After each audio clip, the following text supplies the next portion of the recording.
Quantas crianças elas se retiram para poder ter um momento de estudo da escola dominical? Quero convidar você a abrir a sua Bíblia na carta de Paulo aos Filipenses, a igreja que está em Filipe.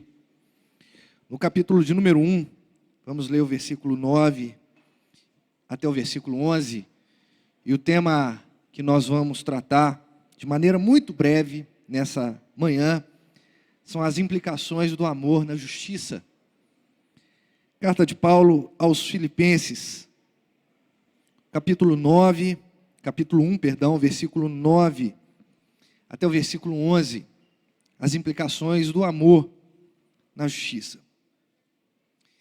Diz assim: e também faço esta oração, que o vosso amor aumente mais e mais em pleno conhecimento e toda percepção, para aprovardes as coisas excelentes e serdes sinceros e inculpáveis para o dia de Cristo, cheios de frutos de justiça, o qual é mediante Jesus Cristo para a glória e louvor de Deus.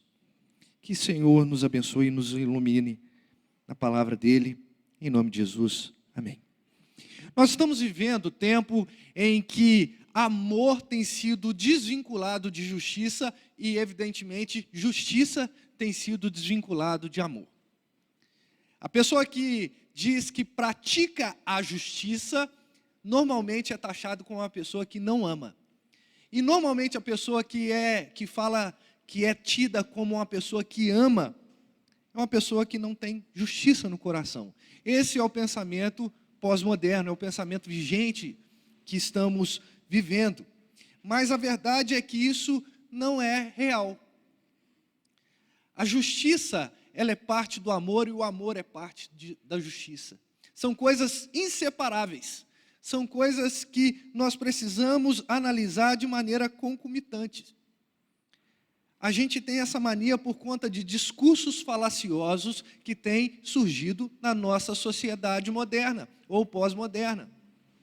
Pessoas que têm a concepção de que exortar não é um ato de amor. E pessoas que têm a concepção de que amar precisa estar isento de qualquer palavra que seja uma palavra mais dura sobre a vida dessa pessoa. Bom, nós estamos diante do texto de Paulo aos Filipenses, e apesar de todos os teólogos, ou a maioria dos teólogos, falarem a respeito dessa carta como a carta da alegria, o apóstolo Paulo, ele nos apresenta alguns problemas que a igreja de Filipos estava vivendo no seu tempo. Por exemplo, o apóstolo Paulo, ele faz sim menção de gratidão a Deus pela vida dos filipenses, no capítulo de número 1 e no capítulo de número 4, dizendo que eles são tão generosos que eles contribuíram de maneira financeira para o apóstolo Paulo em Tessalônica, não somente uma vez, mais de uma vez. Só que, ao mesmo tempo que o apóstolo Paulo tem essa alegria e esse carinho pelos irmãos de Filipos, o apóstolo Paulo, ele traz imperativos fortíssimos que nos mostra que a igreja estava precisando ser exortada em determinadas áreas. Por exemplo, vivei de modo digno do evangelho. Paulo denuncia isso, significa que as pessoas estavam tendo um discurso, mas a prática estava sendo outra. Completai a minha alegria, ou seja, o apóstolo Paulo, ele estava triste em alguns momentos, e ele estava pedindo para que os filipenses completassem a alegria dele. Nada façais por partidarismo. Existia uma divisão na igreja, e isso fica muito evidente no capítulo 4, quando ele fala para Evódia e Sintique, para que elas pudessem estar em concordância naquilo que tange a igreja do Senhor. Não somente isso, mas ele fala também para a gente tende em vós, tudo no imperativo, o mesmo sentimento que houve em Cristo Jesus. Desenvolvei, olha, tudo no imperativo, tudo uma ordem, a vossa salvação. Fazei tudo sem murmuração e contenda. Alegrai-vos. E ele repete depois essa expressão no capítulo 4, alegrai-vos. Acautelai-vos dos cães, dos falsos profetas. Enfim, quando eu vejo a carta do apóstolo Paulo de uma maneira um pouco mais ampla, eu percebo que não é só uma carta de gratidão, é uma carta que precisa ser lida porque a igreja está necessitando ser corrigida em alguns aspectos. Portanto, queridos, mediante essa primeira análise bem sucinta da carta de Paulo aos Filipenses, eu queria falar um pouquinho das implicações do amor na justiça, porque o apóstolo Paulo, ele traz essa questão de que os filipenses precisavam amar mais, e isso não significa que eles não amavam, porque tem toda uma questão de construção gramatical que mostra que os filipenses amavam, mas o amor precisava ser estendido, deveria ser alargado. Por isso ele, depois de fazer uma introdução dizendo da alegria que ele tem de ter os filipenses como parceiros, ele fala assim: e também faço essa oração, que o vosso amor, o amor que vocês já têm, ele aumente mais e mais em pleno conhecimento e toda percepção. A primeira coisa que eu quero analisar aqui, introdutoriamente, sem chegar nos 3 pontos que eu quero abordar, é que o nosso amor, ele precisa desenvolver no lugar certo. Se você coloca uma planta que tem algum tipo de restrição à chuva, por exemplo, né? A gente tem algumas, o cacto, por exemplo, né? Vou chutar aqui o cacto, né? Não é uma árvore ou uma vegetação que necessita de tanta água. Se você coloca ele em um lugar que tenha uma corrente de água, que tenha muita chuva, o que vai acontecer com esse cacto? Provavelmente ele não vai ter a sua melhor performance. Da mesma forma, o amor, ele precisa crescer, mas ele precisa crescer no lugar certo. E o que Paulo está falando aos Filipenses? Paulo está falando que o nosso amor deve aumentar mais e mais, ou que o amor dos filipenses deve aumentar mais e mais em pleno conhecimento e toda percepção. Eu preciso entender que o meu amor é aperfeiçoado quando eu conheço, e conhecer não é só saber, conhecer é mergulhar, conhecer é estar em estado profundo de intimidade. E isso é importante para a gente entender. Agora, em primeiro ponto, quais são as implicações do amor na justiça? Em primeiro lugar, essas implicações do amor nos faz julgar todas as coisas boas. Olha só, versículo de número 10.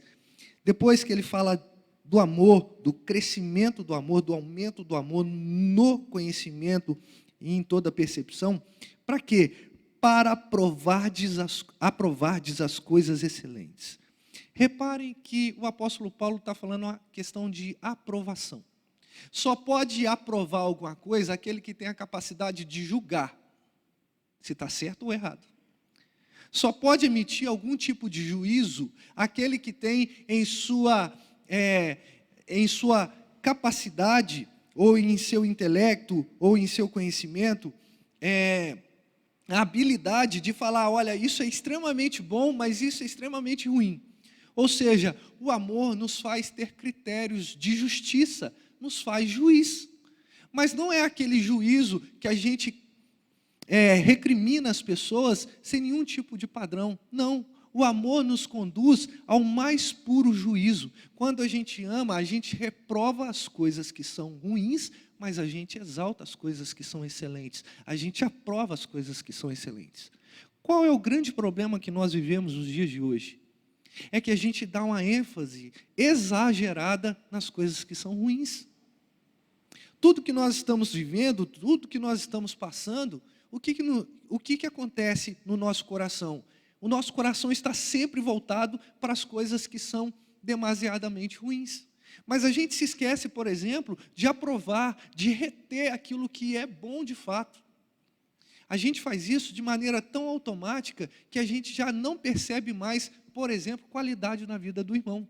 a gente não percebe mais qualidade na vida do cônjuge. A gente já não percebe qualidade na vida dos nossos familiares, dos filhos, dos pais. A gente não percebe essas coisas. E o apóstolo Paulo está dizendo que quando o nosso amor é dilatado, nós temos a capacidade de aprovar as coisas excelentes. Eu acho que é um ponto que a nossa igreja precisa melhorar. E quando eu falo nossa igreja, não só a primeira igreja, eu falo a respeito da igreja de Cristo. Nós precisamos melhorar a questão de amar e aprovar as coisas boas.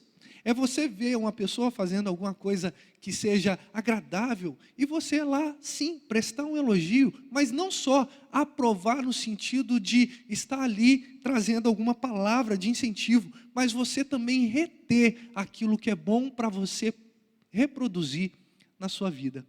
Reparem, implicações do amor na justiça. Isso é uma forma do amor conduzir o nosso pensamento, porque ele aprova as coisas boas.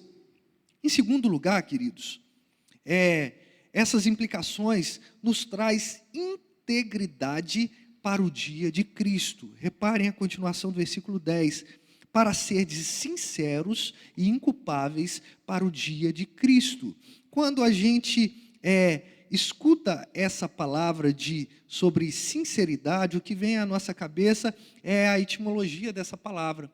Sem cera, né? Aquela escultura que ela é feita em perfeição, que não precisa, em hipótese alguma, de passar cera para poder maquiar uma imperfeição. Não, mas aqui quando o apóstolo Paulo coloca esse prerrogativo de seres sinceros e inculpáveis, ele está falando justamente de estar aberto ao ponto da luz do sol, ou seja, a luz mais forte, poder olhar para dentro de você, ou emitir a sua luz para dentro de você, e ali não achar nenhum tipo de imperfeição. Isso é ser achado sincero na presença do Senhor, né? E inculpáveis. Mas para qual dia, para qual ocasião que nós devemos ser sinceros e inculpáveis? Para o grande dia de Cristo. Mais uma vez, o fator de justiça, porque o dia de Cristo aqui é de fato o dia em que Cristo voltará na sua glória e que há de julgar cada um de nós pelas nossas obras, sim, mas nós seremos absolvidos, aqueles que são eleitos, pelo sangue do próprio Cristo. Então nós estamos falando que o amor de Cristo, ele foi capaz de nos livrar do inferno, mas também de nos fazer ser sinceros, ou seja, de olhar para dentro de nós e ver sinceridade, não ver erro, não ver dolo e não ver culpa para o dia de Cristo. Para o dia de Cristo. Uma pequena reflexão: será que se hoje o Senhor julgar o sol da justiça sobre a sua vida, como você se encontra? Qual é o estado de santidade que você se encontra? Isso é extremamente relevante para nós, porque nós precisamos entender que a santidade é um processo que nós vamos passando por todo dia. Mas até o dia em que Cristo vier buscar a sua igreja. Por isso, esse ser achado sincero, ou ser de sinceros e inculpáveis diante do Senhor, na verdade está falando de um processo contínuo em nossa existência. O Senhor vai nos aperfeiçoando em todo momento.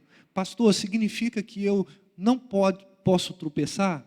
De fato, você não pode tropeçar.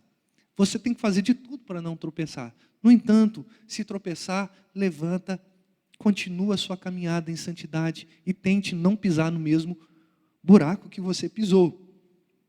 Em terceiro lugar, queridos, as implicações do amor na justiça é que nos faz ser cheios de frutos de justiça. Reparem, versículo de número 11. Cheios de frutos de justiça, o qual é mediante Jesus, para a glória e louvor de Deus. Então repare que o apóstolo Paulo ele faz uma oração, e nessa oração ele pede para que o amor dos filipenses aumente mais e mais no pleno conhecimento, ou seja, no conhecimento que é verdadeiro, e toda a percepção para aprovarem as coisas excelentes e serem sinceros e inculpáveis no dia de Cristo. Mas qual é a outra implicação? É ser cheio de fruto de justiça. É como eu disse, o sol olhar para dentro de nós, jogar a luz para dentro de nós e ver não só a falta de culpa ou a falta de insinceridade, mas ver também frutos de justiça, fruto que são justos do evangelho que nós vivemos, o qual é mediante a Jesus. Aí o negócio já fica mais interessante. Por quê? Porque nós não podemos promover nenhum tipo de frutos que não advenha de Cristo. O homem em sua totalidade é um ser que carece de Cristo, para prover frutos dignos de justiça, para a glória e louvor de Deus. Queridos, finalizando essa brevíssima meditação, por que que eu resolvi falar a respeito das implicações do amor na justiça? Porque nós temos o maior exemplo de todos a respeito do amor: Cristo. E Ele amou de tal maneira a nossa vida que Ele se entregou no madeiro maldito. E Ele promoveu, por conta desse ato de autossacrifício, Ele promoveu para nós justiça que nos absolvesse da condenação eterna. E se nós entendemos essa realidade que Cristo realizou em nossa existência, agora nós precisamos também reproduzir essa justiça mediante o amor que Deus aumentou em nós, na nossa vivência. Estamos no ano do amor. O tema da igreja é esse. E qual é a maior prova de amor que nós podemos dar ao mundo? Eu já disse em outra prédica, é pregar o evangelho, é dar frutos de justiça. E qual é o fruto que promove justiça? É anunciar que Cristo reina e vive eternamente e que nos preparou uma morada eterna.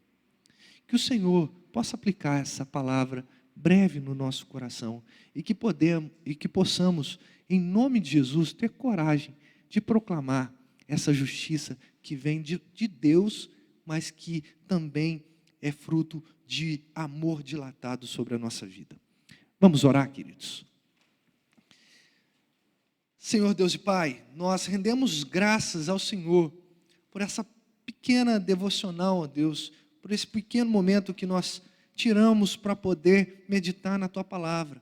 Ó Deus, que essa palavra possa trazer frutos, ó Deus, que aumente o nosso amor, ó Deus, e que nós possamos mostrar através das nossas atitudes que nós estamos diante do Senhor, prontos para poder amar mais. Ó Deus, nos ajude nessa difícil tarefa, mas que nós possamos fazer isso para a glória de Deus, o nosso Pai. Nós oramos assim, no nome santo de Jesus, o nosso Senhor. Amém.